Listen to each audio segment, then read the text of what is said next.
కొన్ని వందల శవాల్ని పూడ్చిపెట్టాల్సి వస్తుందని చెప్పి ఎవ్వరు కూడా ఎప్పుడు కల్లో కూడా అనుకోండరు కదా. కానీ అతను 1995లో ధర్మస్థలాలో ఒక శానిటరీ వర్కర్‌గా జాయిన్ అయ్యాడు. తర్వాత 1995 నుంచి 2012 వరకు కొన్ని వందల మంది శవాల్ని అతని చేతులతో అతనే పూడ్చిపెట్టాల్సొచ్చింది. అందులో మగవాళ్ళున్నారు, ఆడవాళ్ళున్నారు. కానీ మగవాళ్ళ కంటే ఆడవాళ్ళే ఎక్కువ మందున్నారు. మొదట్లో ఆ టెంపుల్ ట్రస్టులు ఇతని దగ్గరకొచ్చి ఒక అనాథ శవాన్ని పూడ్చిపెట్టాలి అని చెప్పారు. తను సరే అని చెప్పి అక్కడికెళ్లి పూడ్చిపెడితే, తర్వాత కొన్ని రోజులకి ఇంకో శవం తీసుకొచ్చారు. దాని తర్వాత ఇంకొకటి. ఇలా శవాలు వస్తూనే ఉన్నాయి. అందులో చిన్న పిల్లలున్నారు, యాసిడ్ అటాక్‌కి గురైన వాళ్ళున్నారు, స్ట్రాంగులేషన్‌కి గురైన వాళ్ళు గూడా ఉన్నారు.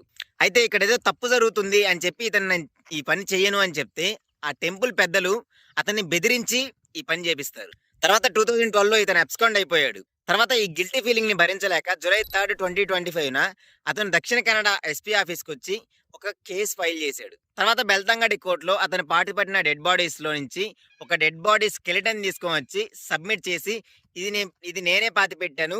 అండ్ ఇలానే చాలా శవాల్ని కూడా నేనే పాతిపెట్టాను. దానికి ఫుల్ డీటెయిల్స్ నా దగ్గర ఉన్నాయి అని కోర్ట్‌లో సబ్మిట్ చేస్తారు. దీని గురించి కంప్లీట్ వీడియో ఎప్పుడెప్పుడు ఏ డేట్‌లో ఏం జరిగిందనేది నేను ఇన్ డీటెయిల్‌గా ఎక్స్‌ప్లెయిన్ చేశాను. కింద ప్లే బటన్‌లో ఇస్తాను. చెక్ చేయండి ఒకసారి.